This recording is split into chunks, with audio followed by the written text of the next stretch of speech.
সুপ্রিয় দর্শক শ্রোতা, আসসালামু আলাইকুম। দূর দূরান্তে দেশ অথবা দেশের বাইরে থেকে ঠিক এই মুহূর্তে যেখান থেকে আমার সাথে সংযোগ হয়েছেন, আমি আপন আর যে আপন জীবনের গল্পের নতুন একটা এপিসোড আপনাকে নতুনভাবে স্বাগত জানাচ্ছি। সম্মানিত দর্শক শ্রোতা, আমার আজকের জীবনের গল্পটা শুভর বাস্তব জীবন থেকে নেওয়া। আপনি আপনার জীবনে অনেক গল্প কাহিনী কবিতা শুনেছেন, অনেক মুভি দেখেছেন, বাট আমি আপনার সাথে চ্যালেঞ্জ করে বলতে পারি আজকের এই জীবনের গল্প যদি আপনি শেষ পর্যন্ত শোনেন, তাহলে এটা হবে আপনার জীবনে শোনা শ্রেষ্ঠ কোনো জীবনের গল্প, এবং এই গল্পটার মাধ্যমে আপনি শিখতে পারবেন সত্যিকারের ভালোবাসা কাকে বলে। সবার কাছে রিকোয়েস্ট করব গল্প শেষ পর্যন্ত শোনার জন্য। ধন্যবাদ সবাইকে। সম্মানিত দর্শক বন্ধুরা, আসসালামু আলাইকুম। আমার নাম হচ্ছে নজরুল ইসলাম শুভ। আমার বাড়ি চিটংয়ের চকবাজারে। আমি এক ব্যবসায়িক পরিবারের সন্তান। আমার আব্বা চিটংয়ের সবচেয়ে নামি দামি একজন ব্যবসায়িক। চিটংয়ে আমাদের নিজস্ব দুইটা বাড়ি আছে। আমার পরিবারের ব্যাপারে একটুখানি বলে রাখি, আমার পরিবারে আমি আছি, মা আছে, আমার দাদা আছে কিন্তু দাদু মারা গেছে, আর আমার হচ্ছে ছোট দুইটা ভাই আর একটা ছোট বোন আছে। আমি সবার বড়। তো যাই হোক, আমাদের পরিবারটা অনেক সুখী একটা পরিবার, এটা বলাই চলে। তো সব কিছু মিলিয়ে আমি আমার স্টোরিটা আমার কলেজ জীবন থেকে শুরু করি। আমি চিটংয়ের একটা কলেজে পড়ি, ইস্পাহানি স্কুল অ্যান্ড কলেজ। তো সেই কলেজ থেকে আমার বেসের হচ্ছে আমার অনেক ছেলে মেয়ে, অনেক রকমের বন্ধুবান্ধব ছিল। তাদের মাঝে আমার একটা কলিজার বান্ধবী ছিল, যাকে আমি অনেক বেশি ভালোবাসতাম। এক কথায় আমার কাছে মনে হয়েছে আমার দেখায় সবচেয়ে সুন্দরী কোনো পার্সন হচ্ছে সে, এবং মনের দিক থেকে বলতে গেলে অসাধারণ একটা মেয়ে, যার নাম হচ্ছে নীলা। নীলা দেখতে অদ্ভুত সুন্দর, এবং শুধু সুন্দরের প্রশংসা করলেই হবে না, নীলা ফ্রেন্ডদের সাথে অনেক ভালোভাবে মিশে, এবং সবচেয়ে বড় ব্যাপার হচ্ছে আমাকে অনেক বুঝে। আমার মুখের দিকে তাকিয়ে আমার ভিতরটা বুঝতে পারে। মেয়েটাকে আমি এত ভালোবাসি, আমি যেটা বাসায় প্রকাশ করতে পারবো না। নীলা খুব বড়লোক ঘরের মেয়ে না, মধ্যবিত্ত ফ্যামিলির সন্তান, কিন্তু নীলা যথেষ্ট ভালো একটা মেয়ে। আমি প্রতিদিন কলেজে আসার সময় নীলাদের বাসার সামনে হয়ে আসি। নীলাকে বাসা থেকে উঠিয়ে তারপর আমি কলেজে আসি, আমার নিজস্ব গাড়ি দিয়ে কলেজে আসি, এবং কলেজ শেষ করে যথারীতি নীলাকে নিয়ে আমি নীলাকে বাসার সামনে নামিয়ে দিয়ে তারপর হচ্ছে আমি আমার বাসায় যাই। তো যাই হোক, এভাবে যেতে যেতে আমাদের সম্পর্কটা একটা সময় অনেক মধুর হয়ে যায়। দুজনকে অনেক বুঝি, দুজনকে অনেক জানি শুনি। আমার মনে আছে আমি যেদিন নীলাকে প্রথম প্রেমের প্রস্তাব দিতে গিয়েছিলাম, আমি যখন নীলাকে আমার প্রপোজ করতে যাই, আমি যখন যাই, আমার খুব মনে আছে আমি ওকে বলি যে আমাদের হচ্ছে কলেজ ক্যাম্পাসেও বসেছিল। দিনটা ছিল মঙ্গলবার সকালবেলা, সকাল 11টা ছিল তখন টাইমটা। আমি একগুচ্ছ ফুল কিনে তার কাছে যাই, গিয়ে বলি যে আমার তোমাকে না একটা কথা বলা আছে নীলা। তো বলে হ্যাঁ বলো। আমি বললাম যে বলবো কি না, মানে ভয় পাচ্ছিলাম। ও বলে ও আচ্ছা, তার মানে কি আমাকে জন্মদিনের শুভেচ্ছা জানাবা, যেহেতু ফুল নিয়ে আসছো, তুমি তো জানোই না যে আজকে আমার জন্মদিন, তাহলে বলো হ্যাপি বার্থডে নীলা, এটা বলো আমাকে ফুলগুলো দাও। আমি খুব সারপ্রাইজ হয়ে গেলাম। আমি বললাম তোমার জন্মদিন? আমি তো সেটা জানি না। বলে হ্যাঁ আজকে আমার জন্মদিন। আমি বললাম ঠিক আছে, তাহলে জন্মদিনের সময় আমি তোমার কাছে একটা জিনিস চাইবো, সেটা কি আমাকে দিবা? তো বলে দিব, ঠিক আছে বলো। আমি বললাম আজকে কিন্তু তোমার জন্মদিন, নিষেধ করতে পারবা না। তো বলো আচ্ছা ঠিক আছে দিব, বলো না। আমি বললাম আমি তোমাকে চাই। তো বলে কেমন? আমি বললাম যে আমি তোমাকে আমার করে নিতে চাই। তো বলো আচ্ছা ঠিক আছে, তুমি যদি এমন কোনো জিনিস চাইতা যেটা আমি তোমাকে দিয়ে দিতাম, কিন্তু তুমি যে জিনিসটা চাইছো এটা হচ্ছে আমার বাবা মায়ের। সো আমি আমার আব্বু আম্মার কাছ থেকে পারমিশন নিই যে তাদের এই মেয়েটাকে তুমি চাচ্ছ, তারা যদি রাজি হয় তাহলে আমি তোমার কাছে চলে যাব, মানে তুমি আমাকে নিয়ে নিবা। আমি তখন একটা অট্ট হাসি দিলাম। আমি বললাম নীলা আসলে তুমি অনেক দুষ্ট, এটা আমি জানি, বাট এতটা দুষ্ট সেটা তোমার সাথে না মিশলে না বোঝা যায় না। আমি সত্যি তোমাকে অনেক বেশি ভালোবাসি, প্লিজ তুমি আমাকে রিফিউজ করো না। আমার নাকটা একটু লম্বা ছিল, খুব সুন্দর ছিল। আমার লম্বা লাকটা টেনে বলে হরি আমার নেকারে, আমি তো তোমাকে অনেক ভালোবাসি, কিন্তু শুধু অপেক্ষা করতেছিলাম কোন একটা দিন পাবো স্পেশালি তোমাকে বলার জন্য। আসলে সত্যিকার অর্থে আজকে আমার জন্মদিন না। তুমি যখন হাতে ফুল নিয়ে আসছিলা তখন আমি ভাবছিলাম যে তোমাকে স্পেশাল কিছু একটা বলবা, যার জন্য জন্মদিনের কথা বলে একটু দুষ্টুমি করলাম। যাক, এইভাবে তার সাথে আমার প্রেমের সম্পর্কটা হলো। একসাথে হচ্ছে আমরা কলেজ জীবনটা শেষ করি। কলেজে শেষ করে আমরা চিটং ভার্সিটিতে একসাথে ভর্তি হই। বিভাগের নামটা না বলি, একই বিভাগে আমরা ভর্তি হই ভার্সিটিতে। তো ওখানে পড়াশোনা করতে থাকি। বাট নীলাদের একটা ছোট্ট হচ্ছে ওর বাবার একটা দোকান ছিল, মানে চিটংয়ের চকবাজারে একটা দোকান ছিল, ওটা দিয়ে ওদের পরিবারটা চলতো। আর নীলাদের যে দোকানটা ছিল সেই দোকানের জায়গাটাও ছিল আমাদের, মানে আমার আব্বার। এই জায়গাটা ভাড়া দিত। তো যাই হোক, এভাবে যেতে যেতে আমরা কলেজ থেকে শেষ করে আমরা ভার্সিটিতে একসাথে পড়ি। তো একটা ব্যাপার আমি আসলে বলে রাখি, সেটা হচ্ছে নীলা সব কিছুই ঠিক আছে, দেখতে যতটা সুন্দর, রোমান্টিক করে কথা বলে, আর নীলার মাঝে এই জিনিসটা অসাধারণ, নীলার ঠোঁটের নিচে একটা কালো তিল আছে, যার জন্য ওর দিকে তাকালেই মনে হয় যেন মানে পুরো মুখ ভর্তি মায়ায় টুইটম্পুর এরকম। যাই হোক, কিন্তু কলেজে আমরা যখন ভার্সিটিতে ভর্তি হই তখন থেকে একটা জিনিস আমি খুব খেয়াল করে দেখি যে নীলার ফোনে কথা বলার প্রবণতা বেড়ে যায়। মানে ও সবসময় ফোনে কথা বলে, এবং আমরা একটা ইম্পর্টেন্ট ক্লাস করতেছি তখন যখন কল আসে ও মোবাইল ফোনটা নিয়ে যথারীতি বাইরে চলে যায়। তখন আমার মনের ভিতরে এই জিনিসটা বারবার গিফটি মেরে থাকে, ওটা কার সাথে কথা বলে, আর কল আসলেও কারোর সামনে বলে না, জাস্ট ফোনটা নিয়ে বাইরে চলে যায়। মাথার মধ্যে এই জিনিসটা আমার ঘুরপাক খেতে থাকে যে কার সাথে তো কথা বলে। একদিন আমি চিন্তা করলাম যে কার সাথে তো কথা বলে এটা আমি দেখবো।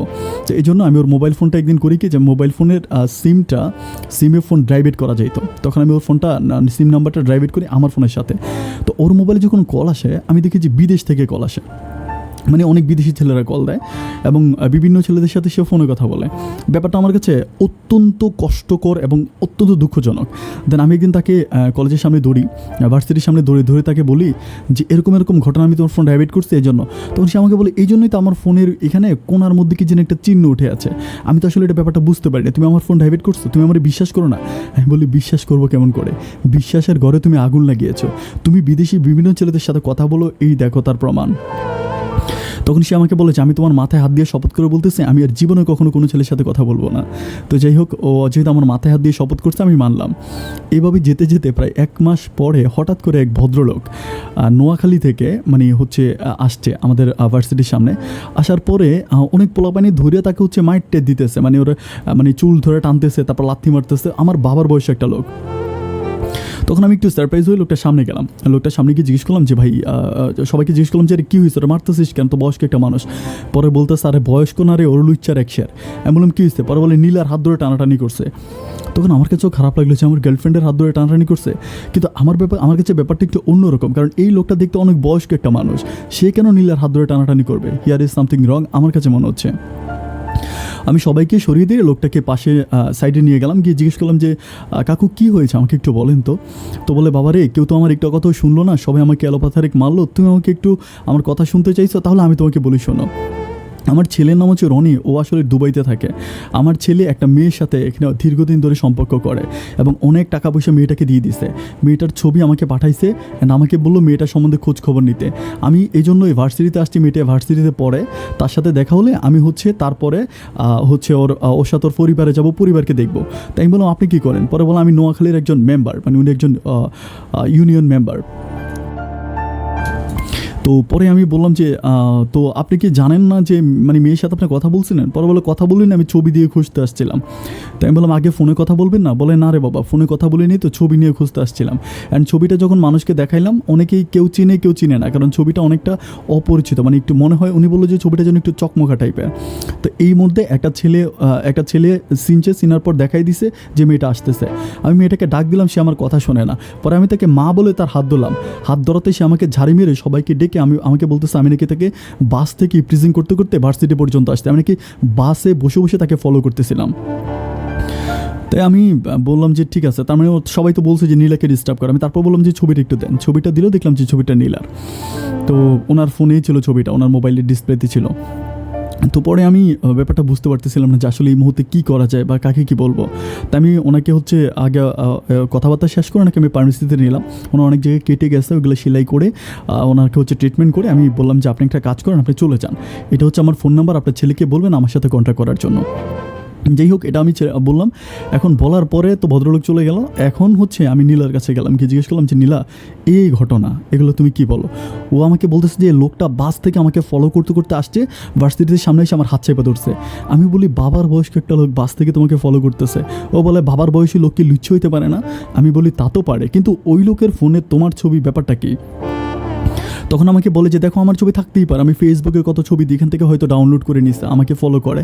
তো যতই বললাম না, সে আমার কোনো কথাই শুনবে না, সে এগুলো করে যাবে। আমি 100% কনফার্ম যে ছেলে ওই ভদ্রলোক যা বলেছে তা একেবারেই ট্রু ছিল, সত্য ছিল। যাই হোক, সেদিন আমি প্রচণ্ড রকম কষ্ট পাই। সেদিনকার পর থেকে তার সাথে আমার সম্পর্কটা একটু একটু করে ডিভাইড হতে থাকে। আমি বুঝতে পারি যে আমি তার ফোনে কথা বলাটা কোনোভাবেই কমাইতে পারতেছি না। তো একটা পর্যায়ে আমি তারে বললাম যে নীলা, এইভাবে যদি চলতে থাকে আমাদের সম্পর্কটা কোনো একটা সময় ব্রেকআপ হয়ে যাবে। ও আমাকে হুট করে বলে ব্রেকআপ হয়ে গেলেই তো ভালো হয়, তাই না? আমি বলি কেন ভালো হয় বলো তো? ও বলে প্রতিদিন ঝগড়াঝাটি করার চেয়েও একদিনে মীমাংসা হয়ে যাওয়াটা ভালো না। কথাটাই খুবই কষ্ট পাই। আমি তার সাথে প্রায় 7-8 দিনের মতো কথা বলি না। 7-8 দিন পরে একদিন হঠাৎ করে আমাকে ফোন করে বলে যে শুভ আমাকে দেখতে আসছে এবং আমাকে আংটি পরাই দিছে। আমি তখন এতটা সারপ্রাইজ হয়ে যাই যে মানে আমি বললাম তোমাকে আংটি পরাই দিছি, তুমি কিছু বললা না? পরে বলে কেন, কি বলবো, আমাকে আংটি পরাইছে, ছিল ভালো, ছেলে হচ্ছে নৌবাহিনীতে চাকরি করে, অনেক সুন্দর স্মার্ট, আমাকে আংটি পরাইছে, প্রবলেম কি? আমি বললাম আরে আমি তোমাকে ভালোবাসি, আমাদের এত বছরের সম্পর্ক, তুমি এটাতে কোনো কিছু বলবা না? ও আমাকে বলে কই তুমি না আমার সাথে ব্রেকআপ করছো? আমি বলি কই, কখন ব্রেকআপ করলাম?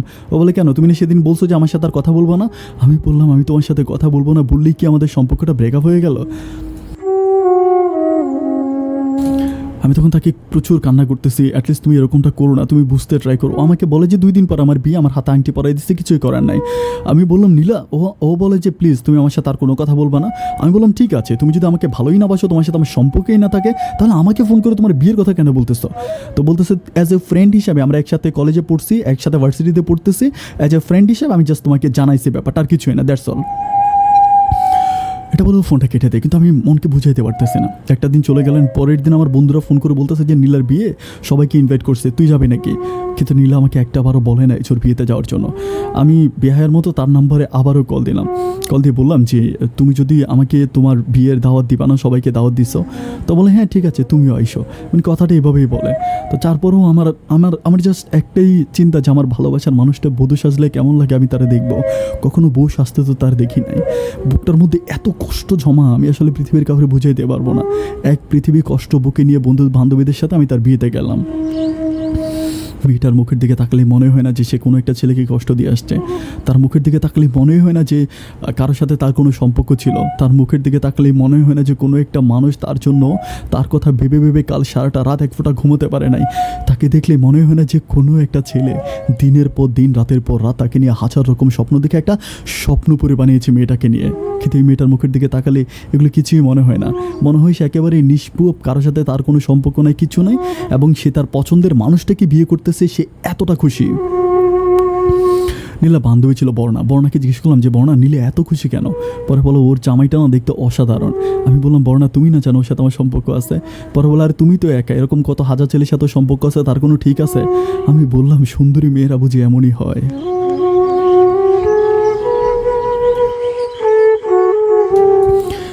তারপরে বিয়ের হবে, বরযাত্রীরা আসছে, বিয়ের কমপ্লিট হবে। আমি তার ইশারা দিলাম যে আমি তোমার সাথে একটু কথা বলবো, ইশারা দিলাম।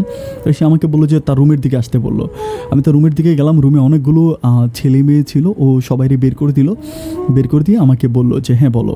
আমি বললাম যে নীলা আমি তোমাকে ভালোবাসি। তো বলে এখন আমি কী করবো, আমাকে ভালোবাসলে? আমাকে তো অনেকেই ভালোবাসে। আমি বললাম অনেকের সাথে তুমি আমার ভালোবাসাটাকে কম্পেয়ার করলা? আমি তোমাকে এত ভালোবাসি, আমি কখনো তোমাকে ভাষায় বুঝাইতে পারবো না। আমি কখনো ওর বাবা যে দোকান ছিল, ওই দোকানের ভাড়া প্রতি মাসে ছিল 18,000 টাকা।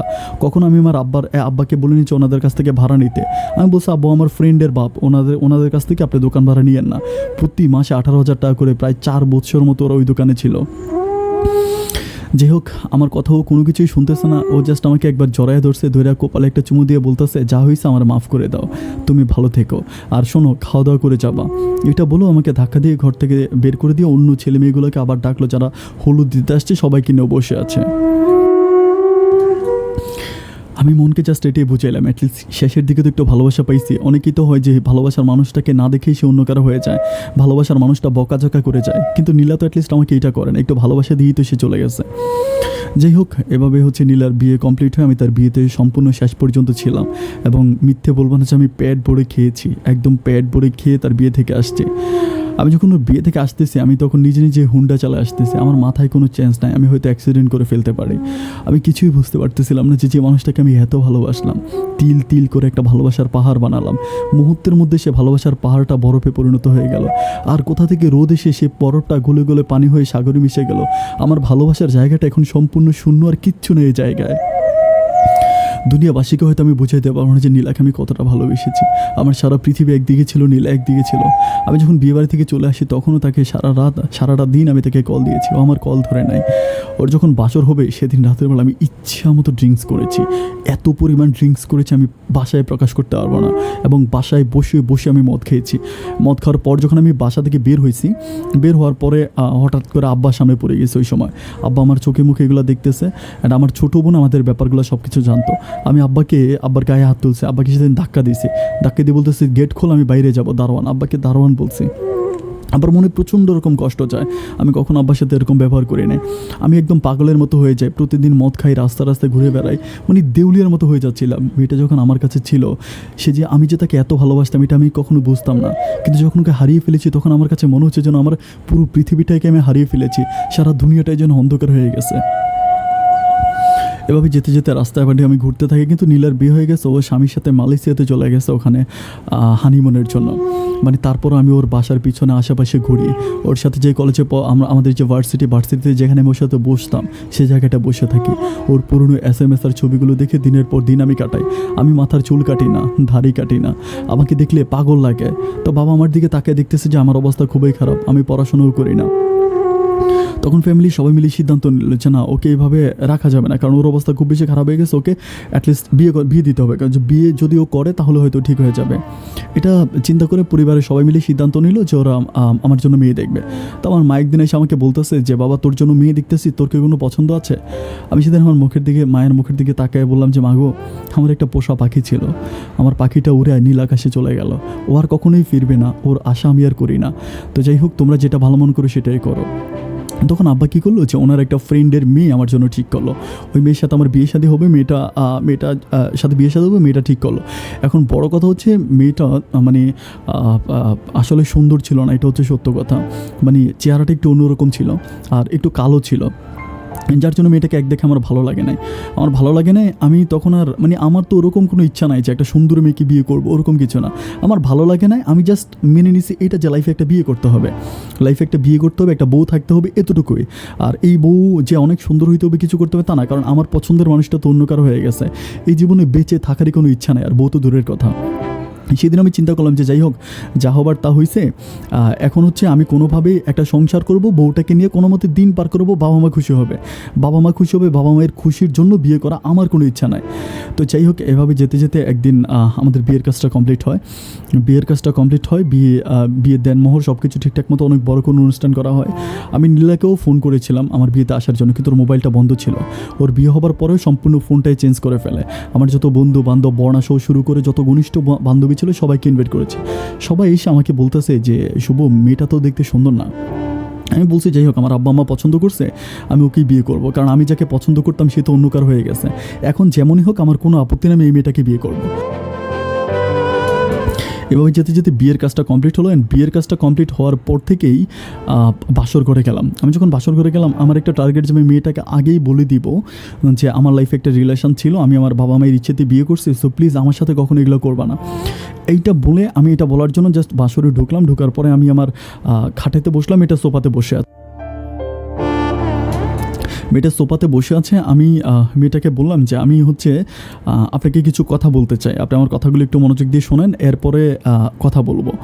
এটা বলে মেয়েটা আমার মুখের দিকে তাকাইছে, কাপড়টা সরিয়ে আমার মুখের দিকে তাকাইছে, তাকে বলতেছে যে আপনি কী বলবেন সেটা আমি জানি। আমি বলি আমি কি বলবো আপনি জানেন মানে? পরে বলে হ্যাঁ আমি সব কিছু জানি। আমি বললাম যে আপনি কী জানেন? তো বলে আপনি তো নীলার কথাই বলবেন তাই না? আমি তখন সারপ্রাইজ হয়ে গেলাম যে নীলের ব্যাপারে কীভাবে জানে। আমি বললাম যে আপনি নীলাকে কীভাবে চিনেন? পরে বলে আমি সব কিছু জানি, নীলার সাথে আপনার রিলেশন ছিল, নীলার সাথে আপনার এই হয়েছে ওই হয়েছে, আপনি নীলার বিয়েতে গেছেন, আপনি অনেক পাগলের মতো ছিলেন, আমি সব কিছু জানি। আমি বলি এগুলো আপনি কার কাছ থেকে শুনছেন? পরে বলে আপনার ছোটো বোন আমাকে সব কিছু বলছে। আমি বললাম যে আমার ছোটো বোন আপনাকে সব কিছু বলছে? বলে একেবারে সব কিছু আপনার ছোটো বোন আমাকে বলছে। তাই আমি বললাম আপনি জেনে শুনে এমন একটা মানুষকে কেন বিয়ে করলেন?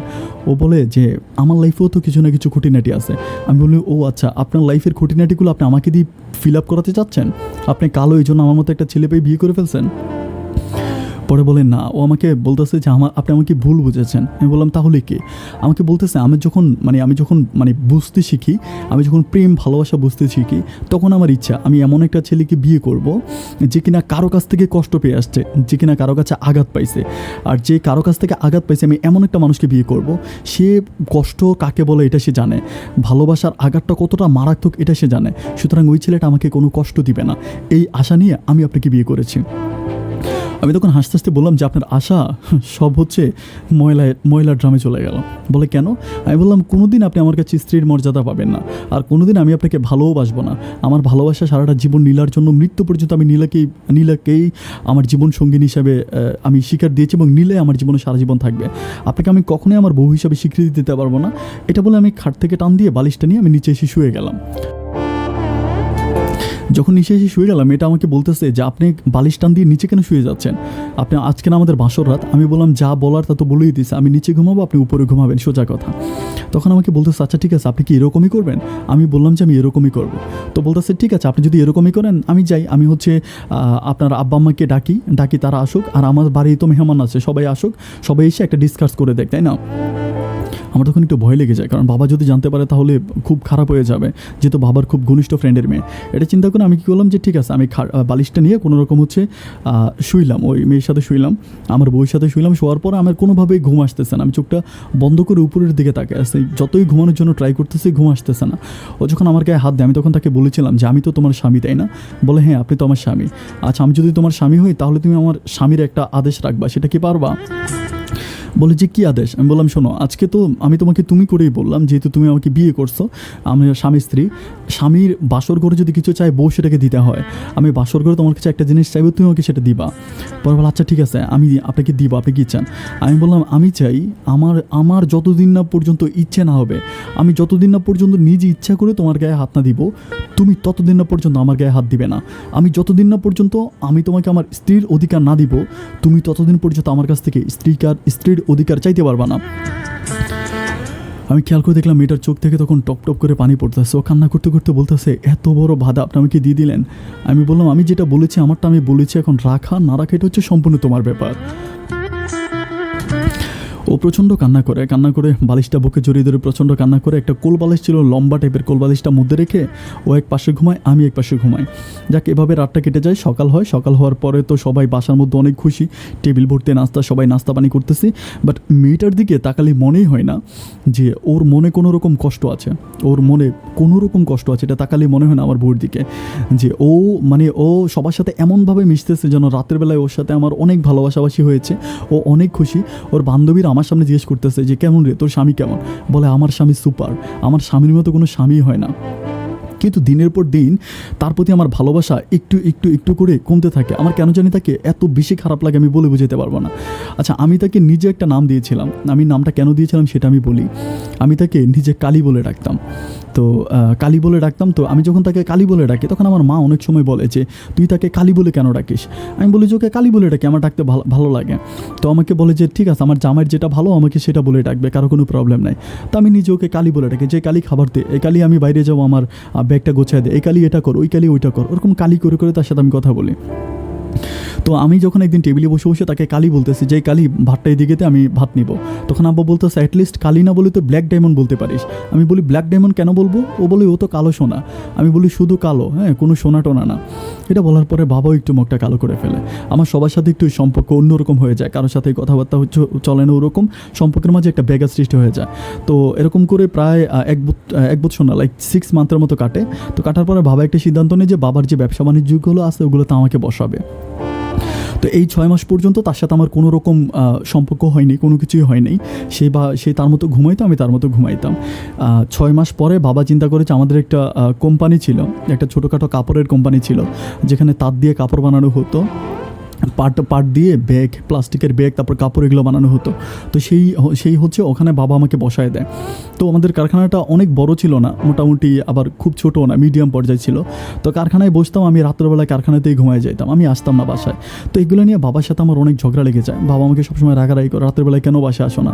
কিন্তু সত্যিকার অর্থে আমার না ওই মেয়েটার মুখের দিকে তাকাতে ইচ্ছে করে না। তো এরপরে এভাবে যেতে যেতে অনেক দিন পর্যন্ত কেটে যায়। আমি তাকে সেই পর্যন্ত কালী বলে ডাকি, ভাষায় দেখা গেল অনেক মানুষ আসছে, আমি তাকে কালী বলে ডাকি। আর আমি যখন তাকে কালী বলে ডাকি সে অত্যন্ত খুশি হয়, সে কিন্তু মনে কোনো কষ্টও নেয় না, রাগও করে না। কালী বললে তার মুখে আরও বেশি হাসি ফুটে। এভাবে যেতে যেতে মেয়েটা আমার খুব মনে আছে, একদিন আমার জ্বর হয়েছিল, আমার প্রচণ্ড রকম জ্বর হয়েছিল। জ্বর হওয়াতে আমি অফিস থেকে মানে আমাদের কোম্পানি থেকে আমি রাতের বেলা আসি নাই। সকালবেলা যাওয়ার সময় আমি তার বলে গেছিলাম যে আমার শরীরটা জ্বর লাগতেছে, এটা বলে আমি অফিসে গেলাম। অ্যান্ড অফিসে যাওয়ার পর আমি রাতের বেলা আসি না, ইচ্ছা করে আসি না, যে আমার জ্বর ছিল ব্যাপারটা তা না, আমি ইচ্ছা করে ওইখানে আমার জন্য স্পেশাল একটা রুম ছিল, ওই রুমে আমি ঘুমাচ্ছিলাম। তো আমি চিন্তা করতেছিলাম যে আমার শরীরটা অনেক ব্যথা করতেছে, যে আমি আমার হচ্ছে যে সিকিউরিটি ছিল মুরাদ নামের, মুরাদরে বললাম যে মুরাদ একটা কাজ করে একটা লোক নিয়ে আয়, আমার শরীরটা একটু টিপে দেওয়ার জন্য, আমার শরীরটা খুব খারাপ লাগতেছে, আমার গায়ে মনে হয় জ্বর আসছে। এটা বলার পরে মুরাদ আমার সাথে একটু মোটামুটি ফ্রি ছিল, ও যেই কোথেকে যেন একটা মেয়ে নিয়ে আসে, আয়না বলে যে ভাই ছেলে তো পাই না, একটা মেয়ে পাইছে আপনার শরীর টিপানোর জন্য। তো আমি বললাম যে দূর বেটা, মেয়ে আমার শরীর টিপে, এটা কোনো কথা হইলো? পরে বলে ভাই প্রবলেম কি, ও তো খুব ভালো মেসেজ জান, আপনাকে মেসেজ করাই দিবে। তো আমি বললাম আচ্ছা ঠিক আছে দে, পাঠা ভিতরে পাঠা। তো মেয়েটা ভিতরে আসলো, আসার পর থেকেও আমার শরীর মেসেজ করতেছে রাইট মেবি তখন প্রায় রাত 11:30 মতো বাজে। হঠাৎ করে আমার দরজাকে জানি নক করতেছে। তো আমি তো গেঞ্জি গায়ে দিয়ে হয়ে শুয়ে আছি, মেয়েটা জাস্ট আমার পিঠ মেসেজ করতেছে এরকম। তো আমি দরজা খুললাম, দরজা খোলার পর আমি দেখতে পাই যে আমার বউ দাঁড়ায় আছে। মুরাদ বাইরে থাকার কথা ছিল, মুরাদও বাইরে নাই। তখন আমি বললাম যে কালি তুই এখানে কেন আসছিস? পরে বলে আমি আসছি আর কি, আসাতে কী হয়েছে, খুব ক্ষতি হয়ে গেছে? আমি বললাম যে না কোনো ক্ষতি হয় নাই। পরে ও ভিতরে এসে মেয়েটাকে দেখছে। বিশ্বাস করবেন না আপনারা, ও একটাবার ওর জন্য বলে নাই যে মেয়েটা কে বা মেয়েটা এখানে কেন আসছে। কোনো রাগারাগি না করে মেয়েটাকে বলতেছে যে আপনি পরে বলতেছে, মেয়েটা জিজ্ঞেস করতেছে আপনি কে? পরে বলতেছে আমি ওনার স্ত্রী, আপনি চলে যান। এমনভাবে ব্যবহার করলো যেন মেয়েটা আমার বাসার কোনো মেয়ে এরকম। এটা বলি, তারপর মেয়েটা মানে মেয়েটার ব্যাগ ছিল, সে ব্যাগ নিয়ে বেরিয়ে গেল। তখন আমার ওয়াইফ কালি, সে আমার বলতেছে যে তুমি না বলছিলা যে জ্বর? আমি বলছিলাম হ্যাঁ জ্বর, এই জন্য তো মেয়েটাকে আনছিলাম আমার শরীর মেসেজ করানোর জন্য। তখন বলতেছে আমাকে একটা ফোন করতে, আমি এসে মেসেজ করে দিতাম। আমি বলি না তোর মতো কালি হাত আমার গায়ে লাগতে দিব না। পরে বলতেছে যে ও আচ্ছা তাই, আমি খুব কালি। এটা বলে সে কী করে দরজা লাগে আমার সাথে এখানে ঘুমায় যায়, এখানেই ঘুমায়। সে হচ্ছে নিচে ঘুমায়, আমি উপরে ঘুমায়। রাত ঠিক আনুমানিক প্রায় 2টার দিকে আমার এত পরিমাণ জ্বর আসে, আমি সেন্স হারাই ফেলি, প্রায় অজ্ঞানের মতো হয়ে যায়। সারাটা রাত ও আমার পা টিপে, আমার শরীর টিপে, আমার গায়ে পানি ঢালে, তারপর হচ্ছে আমার কপালে হচ্ছে জলপট্টি দেয়। এভাবেই সারা রাত আমার সেবা যত্ন করে।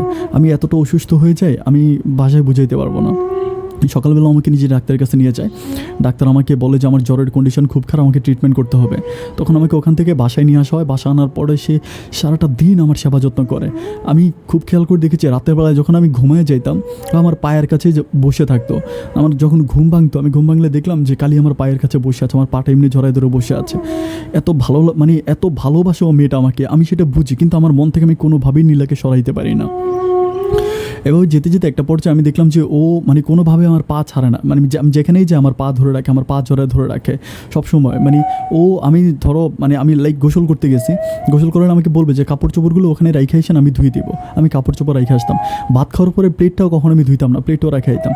ও আমাদের বাসার কাজের মেয়ে ছিল, কাজের মেয়েকে কখনো রান্না করতে দিত না, কাজের মেয়েকে প্লেট পরিষ্কার করতে দিত না, আমার বেডরুমটা পরিষ্কার করতে দিত না, এবং আমাদের ওয়াশরুমটা পরিষ্কার করতে দিত না। কাজের মেয়েকে বলতো তুমি আব্বা আম্মার সেবা যত্ন করো, আর ও সারাক্ষণ আমার সেবা যত্ন করতো।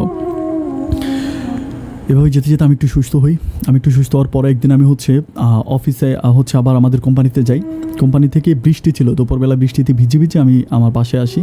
অ্যান্ড বাসায় আসার পরে ও আমাকে বাসায় আসার পর আমি দেখতেছি যে ও আজকে একটু অন্যরকমভাবে সাজছিল।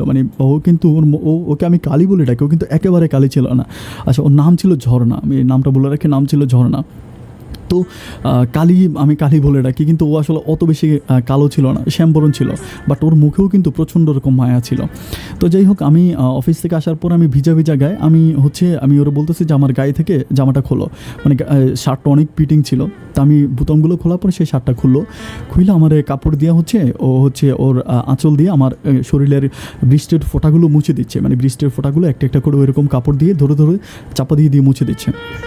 তো মুছতে তার শরীরটা আমার শরীরের সাথে লাগতেছে। আমি বুঝতে পারতেছি না যে আমি কী করবো, আমার মাথায় কোনো কিছু আসতেছে না। তো ও এরকম করে আমার মুছতে ও লাইটটা অফ করে দিয়ে ও এরকম শুয়ে গেল খাটের ভিতরে। বাট আমার নিজের মাঝে তখন আমি তো ইয়াং বয়সী একটা ছেলে, বাট বুঝতে পারিনি কীভাবে কী হলো। আমি তার সাথে সেদিন সর্বপ্রথম তার সাথে আমি স্বামী স্ত্রীর সম্পর্কটা করার পরে ও অত্যন্ত খুশি হয় এবং আমার পা ধরে বলে যে তোমাকে একটা কথা বলবো করে বলতে পারতেছি না। আমি বলি হ্যাঁ বলো না, কী বলবা?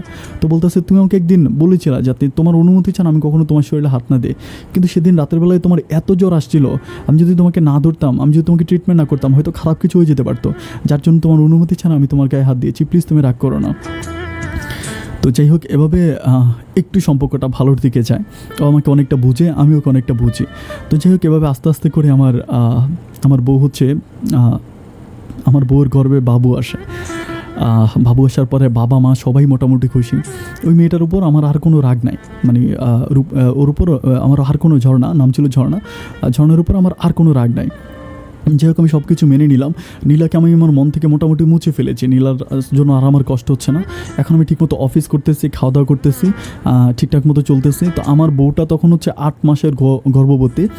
আমি ওরও প্রচুর যত্ন করি, আমি বাসায় এসে সবসময় ওর জন্য রান্নাবান্না করি, ওকে নিয়ে এদিক সেদিক যা ওর যেটা খেতে চাই ওটা আমি দিই। আমি নীলাকে যে ভালোবাসাটা দিতাম, আমি তখন আমার ভালোবাসাটা ডাইভার্ট করে ওকে দিতে শুরু করি। অ্যান্ড আমার কাছে মনে হয় যে ও আমাকে যথেষ্ট বুঝবে, যথেষ্ট মানবে। এভাবে যেতে যেতে আমাদের সম্পর্কটা একটু একটু করে সামনের দিকে বিল্ড আপ হয়। যখন ওর 8 মাস, তখন আমি ওকে বলি যে তুমি কোনো কাজ করতে পারবে না। একটা ব্যাপার বলে রাখে, আমার যে কোম্পানি ছিল, মানে আমাদের যেই কারখানা ছিল, কারখানা থেকে বাসার দূরত্ব বেশি না, লাইক 2 থেকে 3 মিনিট, মানে আমাদের বাসার গেটের পাশেই হচ্ছে আমাদের কারখানাটা, খুব দূরে না। তো যাই হোক, এভাবে যেতে যেতে একদিন রাতের বেলায় আমি হচ্ছে রাতের বেলায় আমি ওকে ফোন দিয়ে বললাম যে কারখানায় আজকে অনেক কাজ, কিছু অর্ডার আছে, এগুলো কমপ্লিট করতে হবে, আমি আজকে রাতের বেলা ওখানে থাকবো, তুমি ঘুমায় যাও। আমাকে বলতেছে যে না, তুমি একা একা কেন থাকবে, আমি সব আসবো। আমি বললাম যে না, অ্যাটলিস্ট তোমার আসার দরকার নেই, আমি কাজ কমপ্লিট করে আমি নিজে বাসায় ফিরবো। আর যদি রাত বেশি হয়ে যায় তাহলে তুমি খাওয়া দাওয়া করে ঘুমায় যাও। তো এটা বলে ও বলে যে না, রাত যতই হোক আমি কিন্তু খাবো না, তোমার জন্য বসে থাকবো, তুমি আসলে তারপর আমরা একসাথে খেয়ে ঘুমাইতে যাবো। তো আমি বললাম আচ্ছা ঠিক আছে, তাহলে তুমি থাকো, আমি কাজ শেষ করি। কাজটা শেষ হইলো রাত মেবি তখন প্রায় কাজ শেষ হইতে রাত প্রায় 1:30টার মতো বেজে গেছে। তো আমি চিন্তা করলাম যে রাত 1:30 বেজে গেছে, আমি এখন বাসায় যাব, বাসায় গিয়ে হচ্ছে ওকে ডাকবো, তারপর ও মেবি ঘুমায় গেছে, আমি এটা চিন্তা ভাবনা করছি ঘুমায় গেছে।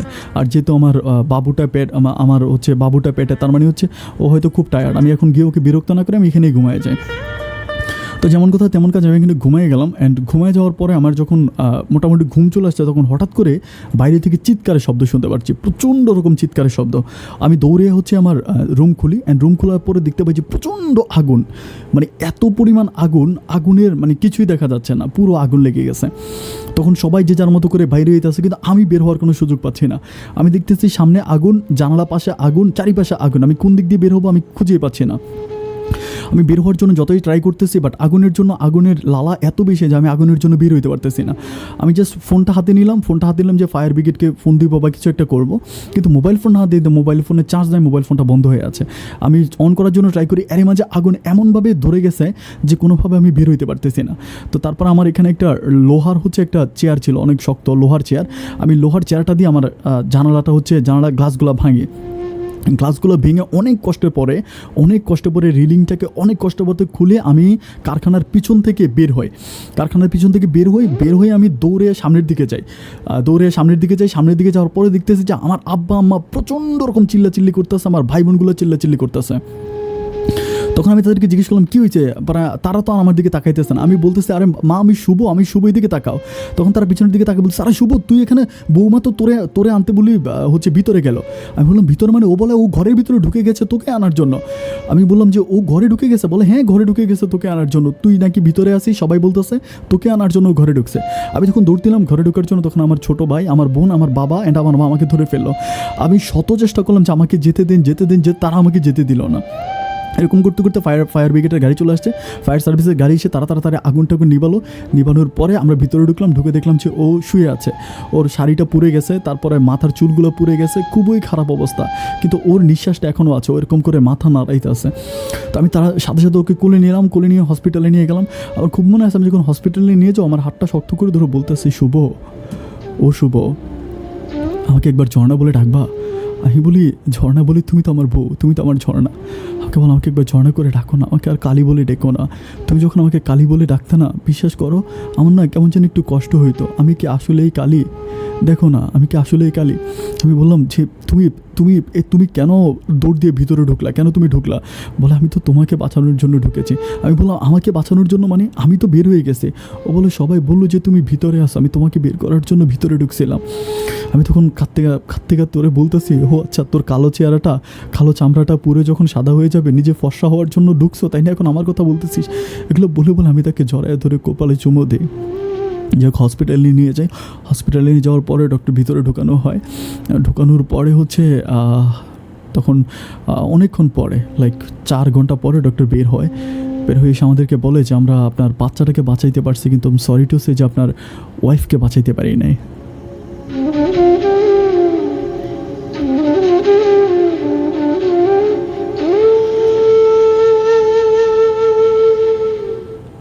ভাষায় প্রকাশ করতে পারবো না তখন আমার অনুভূতিটা কী হয়েছে।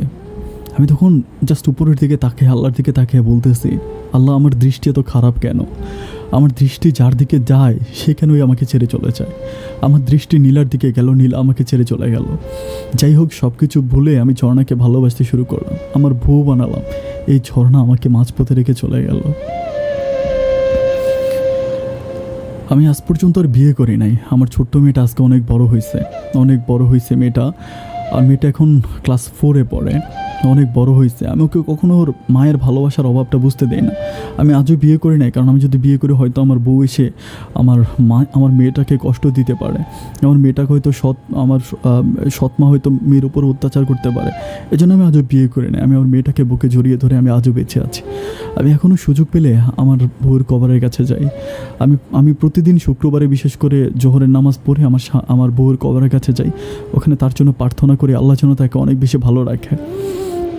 আপন ভাই, আমি অনেক জীবনের গল্প শুনি, আপনি বলেন অনেক গল্প ফেসবুকে আসে, তো খুব কষ্ট করে আপনার নাম্বারটা কালেক্ট করেছি। নাম্বারটা যে আসলে এইভাবে পেজ দিয়ে পাওয়া যায় সেটাও জানতাম না। আমার একটা বন্ধুর মাধ্যমে নাম্বারটা কালেক্ট করলাম। আমি আপনার কাছে গল্পটা বললাম শুধুমাত্র এই কারণে, আমি আমার বউটাকে অনেক বেশি কষ্ট দিয়েছি। এটা হয়তো সব স্টোরি আমি আপনাকে এখানে বলি নাই। আমি তার গায়ে হাত তুলছি, তাকে প্রচুর পরিমাণ মারছি, এগুলো বলতে গেলে হয়তো অনেক সময় লাগবে। আমি এগুলো বলি নাই। তা এত অত্যাচার করার পরও মেয়েটা আমাকে ছেড়ে যায় না, সে আমাকে ভালোবাসছে। অ্যান্ড সবশেষ আমি তাকে হারিয়ে ফেললাম। আমি সবার কাছে দোয়া চাই, সবাই যাতে আমার মেয়েটার জন্য আর আমার বউয়ের আত্মার মাগফিরাতের জন্য দোয়া করে। জাস্ট এই দোয়াটুকুন সবার কাছে চাই। আপনি বলবেন যাতে সবাই আমার বউয়ের জন্য দোয়া করে এবং আমার মেয়েটার জন্য দোয়া করে।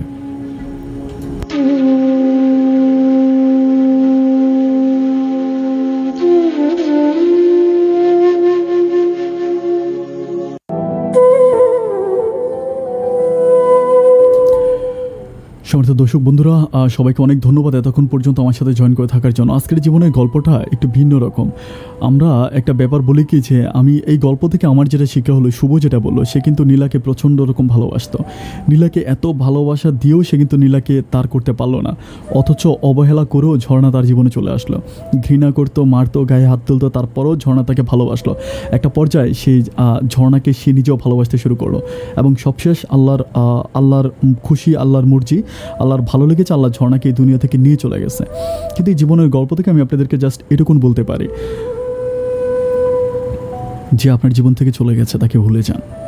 যে আপনার জীবন থেকে চলে গেছে তাকে ভুলে যান, আর যে আপনার জীবনে আছে তাকে আপন করে নেন। ডিয়ার ভিউয়ার্স, আজকে আমার এই কথাটা সারা জীবন মনে রাখবেন। লোকাল বাস, ছেড়ে যাওয়া বাস আর ছেড়ে যাওয়া প্রিয় মানুষ, তাদের পিছনে দৌড়িয়ে কোনো লাভ নেই। নেক্সট বাসের জন্য নিজ জায়গায় দাঁড়িয়ে অপেক্ষা করেন। প্রিয় কোনো মানুষটা আপনার জীবনে আসার জন্য অপেক্ষা করেন।